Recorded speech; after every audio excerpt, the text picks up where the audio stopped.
Bonjour à tous et à toutes, j'espère que vous allez bien, c'est Cléora, je suis ravie de vous retrouver pour une nouvelle vidéo. Aujourd'hui j'avais envie de vous parler des protecteurs. Cette vidéo fait suite aux deux premières vidéos pour bien différencier en fait les guides et les protecteurs. Donc je voulais d'abord vous remercier pour votre suivi, pour votre écoute, pour vos likes et vos partages. Voilà, donc suite aux deux premières vidéos, je voulais continuer encore un petit peu sur le même sujet, mais attirer l'attention vraiment sur une notion différente entre les guides et les protecteurs. Certaines personnes, quand elles vont expliquer qu'elles parlent ou qu'elles ont l'impression d'avoir quelqu'un qui les protège, vont dire différents termes. Protecteur, guide, bonne étoile, ange gardien. J'insiste bien qu'on peut les appeler, allez, bien évidemment, comme on veut. Il n'y a pas forcément de loi, de règles, il faut les appeler comme ceci, comme cela. Il faut faire en fonction de votre ressenti. Mais si on veut vraiment aller plus loin dans ce grand sujet qui est les guides et les protecteurs et voilà, tout ce qui est dans le monde invisible et tout ce qui nous protège, on peut vraiment différencier guides et protecteurs. Les défunts, en fait, il faut savoir que de ce que j'ai pu faire comme recherche et entendre, ou de ce que j'ai pu expérimenter éventuellement, ce sont plutôt les défunts sont plutôt des protecteurs car on n'a principalement qu'un guide. On a pendant toute notre vie, donc avant la naissance et après la mort, j'ai déjà parlé pendant les deux premières vidéos, on a vraiment un guide qui est là avant la naissance et qui nous suit vraiment après la mort jusqu'à ce qu'on retrouve notre famille d'âme. Et on a ce guide qui est attitré, qui est plutôt comme une espèce d'énergie, hein, c'est pas forcément un défunt. Nos défunts, donc les défunts qui ne deviennent pas nos guides, seront plutôt des protecteurs. Lorsqu'une lame de nos défunts atteint l'au-delà, elle peut endosser si elle veut ce rôle de protecteur, mais elle n'est pas obligée. C'est vraiment elle qui va choisir dans son parcours d'âme et d'incarnation si elle a envie de rester protecteur pour un défunt qu'elle a connu dans le monde terrestre. Mais elle peut, si elle veut, évoluer et ne pas rester pendant un moment ce protecteur. On va dire que ce défunt aura plutôt un rôle d'ange gardien ponctuel, bien qu'on ait un ange gardien bien spécifique et bien attitré pour tout ce qui sert de protection physique, j'en ai déjà parlé. Alors, pourquoi nous, en tant qu'êtres humains, ne devenons-nous pas d'office un guide ou un protecteur pour un membre de notre famille? On le sait déjà qu'on a un guide officiel, mais on peut, si on veut, on peut devenir ce guide. C'est plutôt vraiment une question de choix. On peut devenir ce guide pendant un moment défini, plus ou moins long, sachant que là-haut, le temps n'existe pas. Mais voilà, on ne va pas être vraiment le guide attitré qui va suivre l'âme pendant toute sa période d'incarnation. On sera plutôt... nous, en tant que, si on passe l'au-delà et qu'on devient un défunt et qu'on devient plutôt un protecteur, on sera plutôt un guide secondaire. Voilà, on va assister un petit peu le guide principal et on n'interviendra qu'à des moments spécifiques. On ne peut pas devenir comme ça un guide spirituel comme les guides spirituels attitrés. Hein. Pourquoi? En tant qu'être humain, notre vibration, elle n'est pas assez élevée. Nous ne sommes pas dans la pureté d'un guide. On n'a pas le même niveau de détachement et de lâcher prise qu'un guide. Un guide n'aura pas forcément été incarné. Après, ça dépend. J'en ai déjà parlé dans les deux premières vidéos. Mais le rôle principal d'un guide, c'est vraiment d'être dans le détachement et dans le non-jugement. Nous, en tant qu'êtres humains, quand on passe dans l'au-delà, si on veut être vraiment un guide ou un protecteur pour notre protégé, si on n'a pas su vraiment élever nos vibrations, on n'aura vraiment pas la pureté et surtout le fait de ne pas juger, critiquer, voilà.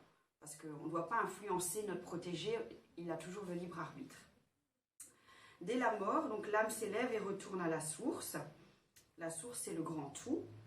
Elle retournera dans un lieu avec d'autres âmes qui ont les mêmes vibrations qu'elle. Donc l'âme retrouvera sa famille d'âmes. Donc tant que l'âme ne sera pas assez éveillée ou élevée spirituellement, donc tant que ses vibrations ne seront pas assez élevées, elle retournera dans le cycle du karma. Donc elle devra se réincarner encore et encore jusqu'à qu'elle ait suffisamment fait monter en elle ses vibrations et qu'elle s'est qu'elle se soit suffisamment élevée spirituellement, mais ça peut prendre beaucoup de temps pour certains. Et beaucoup de vie, beaucoup de réincarnation. Donc, tant qu'elle est dans ce cycle de réincarnation terrestre, elle ne pourra jamais, jamais devenir un guide. Elle pourra donc juste être un guide secondaire ou un protecteur.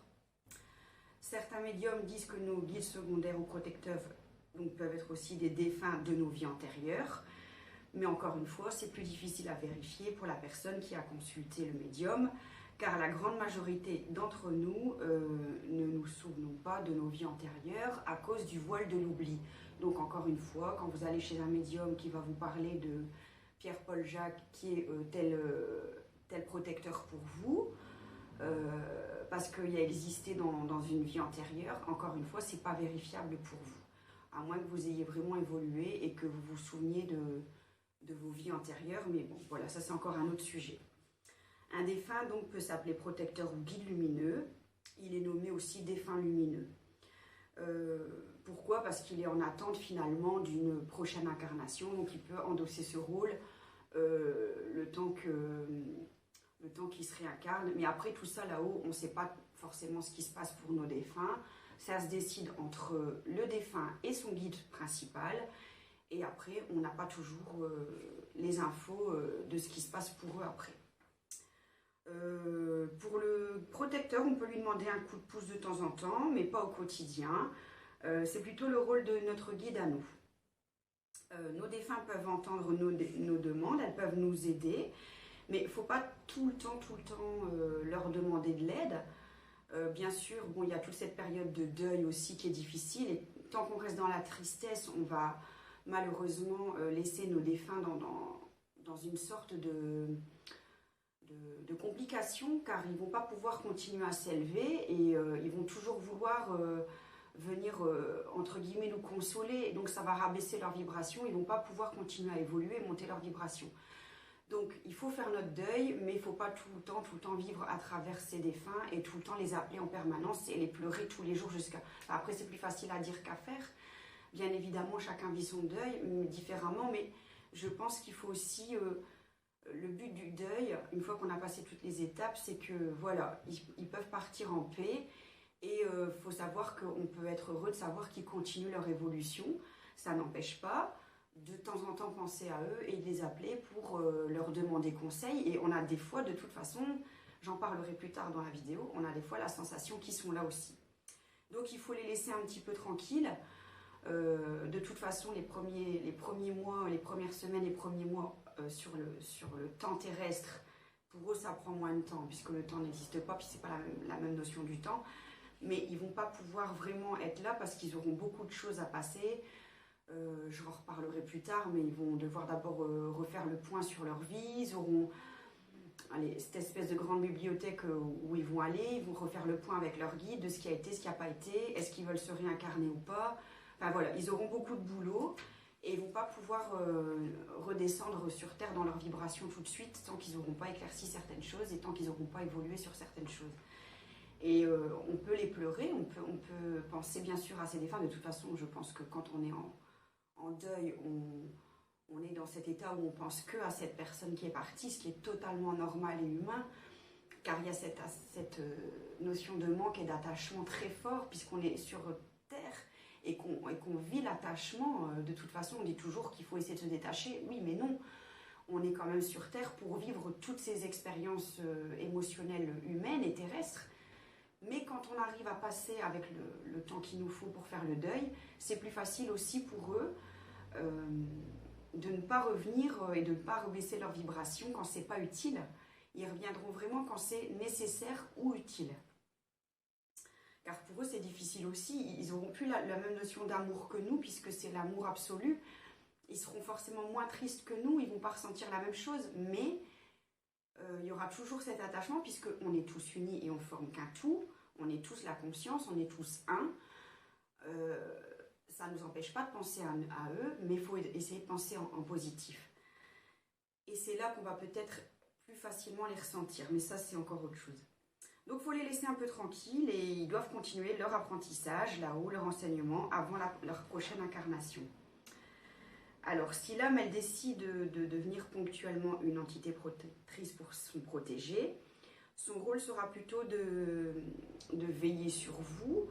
Elle aura d'autres rôles aussi parce que le rôle du veilleur, c'est plutôt... donc le vrai veilleur officiel, c'est l'ange gardien. Mais donc l'ange gardien qui veille sur nous vraiment pour éviter qu'on meure avant notre date de contrat d'âme, avant qu'on... Voilà, faut qu'il nous arrive rien avant cette date-là. C'est vraiment le rôle de l'ange gardien. Mais le protecteur peut aussi veiller sur nous, ça n'empêche pas. Il sera plutôt là pour répondre à certaines questions, si vous lui parlez directement.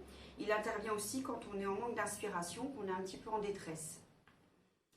On sait qu'il est là quand on a l'impression justement qu'il est présent, quand on pense à lui après avoir posé une question. Ça peut être un parent, un ancêtre, un ami, donc tout dépend vos défunts, les défunts que vous avez eus. Alors un ancêtre, c'est plus compliqué parce que si vous ne l'avez pas connu dans votre vie terrestre, voilà, c'est plus compliqué, mais vous avez peut-être entendu parler d'un de vos ancêtres et vous vous sentez peut-être proche de lui, et quand vous posez une question, vous avez besoin d'un conseil. Si vous avez l'impression dans votre ressenti que c'est votre ancêtre, ben voilà, il faut juste vous faire confiance et c'est lui. On ne doit jamais douter, donc justement... quand justement on a donc ce ressenti, cette présence de l'être cher de ce défunt. On ne doit jamais douter, car malgré tout, notre mental a été conditionné par la société et c'est pour ça qu'il nous fait douter. Notre mental nous fera croire qu'on a rêvé, qu'on a halluciné, alors que non. Mais pour cela, pour être sûr d'avoir une réponse incontacte, il faut d'abord demander.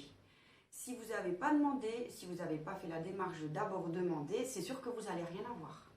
Alors des fois, on peut ressentir des choses sans avoir rien demandé. Ça, c'est quand on commence à s'ouvrir au niveau de nos perceptions, ou tout ce qui est clairvoyance, clairaudience et tout ça. Mais en général, il y a deux choses. Ça s'ouvre parce qu'on l'a demandé, ou ça s'ouvre parce que de toute façon, là, les gens qui le veuillent ou non, ça va commencer à s'ouvrir avec l'élévation des vibrations de la Terre entière et de l'univers et de tous les êtres vivants dans l'univers. Donc il faut d'abord demander, poser la question. Puis après, qu'est-ce qu'il faut faire? Une fois qu'on a demandé, il ne faut pas être là, ah j'attends, je regarde partout ce qui se passe jusqu'à ce que j'ai une réponse. Ben non, ça ne se passe pas comme ça. Parce que plus vous allez être dans l'attente et moins vous allez avoir de choses. Il faut demander puis oublier, lâcher prise. Ça c'est vraiment important. Passer à autre chose, continuer à vivre, à faire ses activités. Si on est vraiment trop dans l'attente d'une réponse, on retourne dans le mental. Et là, ça ne marchera pas. Alors, les guérisseurs et les médiums ressentent les protecteurs, les défunts ou les guides donc, pendant leur consultation. Ils ont la capacité de ressentir leur présence, de communiquer avec eux, de connaître leur nom, leur prénom et autres détails. Ils peuvent soit sentir un courant d'air chaud ou froid. Alors pour ma part, quand je fais des formations avec d'autres personnes qui se forment comme moi, évoluer dans l'énergétique, dans les mondes invisibles, dans plein de choses, quand je fais des soins énergétiques ou que voilà, en général c'est souvent lors des soins, je ressens plutôt des courants d'air. Donc ça peut être des courants d'air chaud ou froid, moi c'est plutôt froid. Et d'ailleurs dans certaines formations, on était plusieurs à avoir ressenti aussi ce courant d'air froid. Donc c'est souvent un déplacement d'énergie, comme si l'air était brassé. Certains ont, comme les protégés, la sensation que quelqu'un est derrière l'épaule. D'ailleurs c'est rigolo, il n'y a pas longtemps, là c'était plutôt bizarre parce que c'était avec une copine, elle se reconnaîtra. Bonjour, bonjour Julie, tu vas te reconnaître. Nous sommes allés nous promener au bois de Ploegstert et c'est un bois, je ne connais pas trop l'histoire des lieux, mais il y a beaucoup de choses par rapport à la guerre 14-18 qui se sont passées. Et si vous allez promener dans ce bois qui se trouve en Belgique, à Ploegstert, je vous assure que vous avez l'impression d'être suivi. À chaque fois, on se baladait et puis on se retournait tous les 2 minutes parce qu'on avait l'impression qu'il y avait quelqu'un derrière nous. Et c'est souvent le cas quand vous allez dans des lieux où il y a eu la guerre. Donc voilà, elle a eu la même sensation que moi, j'étais pas la seule. Donc voilà, ça peut aussi donc les protéger, les défunts protecteurs qui seront là derrière leurs protégés. En général, on aura l'impression qu'il y a quelqu'un qui vous parle, il y a quelqu'un qui est là derrière votre épaule. Enfin, chacun le ressent différemment. L'entité protectrice, donc le protecteur, doit souvent abaisser sa vibration pour apparaître sur le plan terrestre. Son but est d'être le plus dense possible afin de s'approcher au plus près du monde matériel. Donc lui, ça lui coûte aussi en énergie, c'est pas évident pour lui de se rabaisser parce que sinon on n'a pas la capacité de monter nos vibrations pour les rejoindre. Eux, ils doivent vachement abaisser, donc c'est pour ça qu'il ne faut pas leur demander tous les 2 minutes. Et il ne faut pas vivre votre vie toujours en demandant...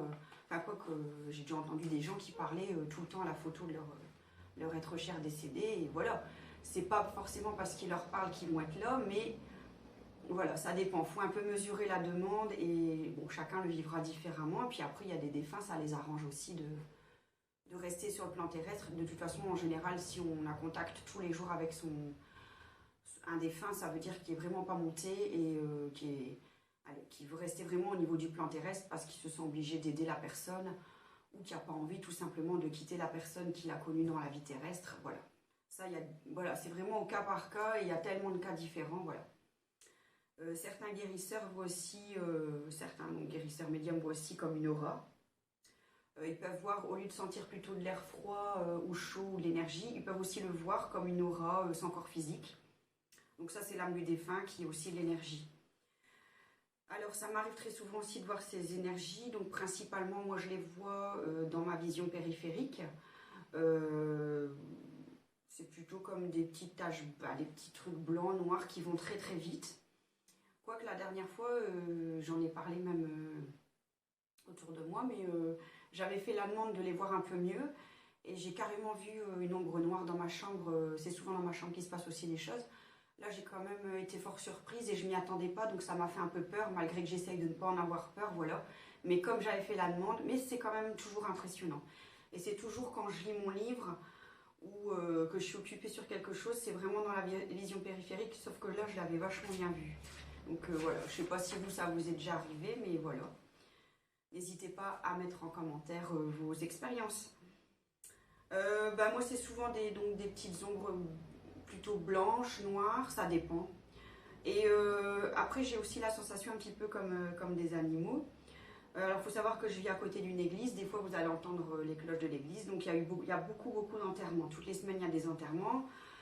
Et je vis aussi dans une maison où il y a eu un passé très chargé. Donc, j'ai l'habitude, je les attire un petit peu comme des mouches. Donc, je sais maintenant que quand il se passe des choses, c'est eux. Voilà. C'est pas forcément mes protecteurs ou mes guides, ce sera certainement plutôt des âmes qui viennent des âmes errantes, donc soit qui sont attirées parce que moi je suis plutôt dans un haut lieu énergétique de par l'église. Il y a certainement eu aussi des anciens cours d'eau. Enfin, je sais que dans mes fondations il se passe pas mal de choses.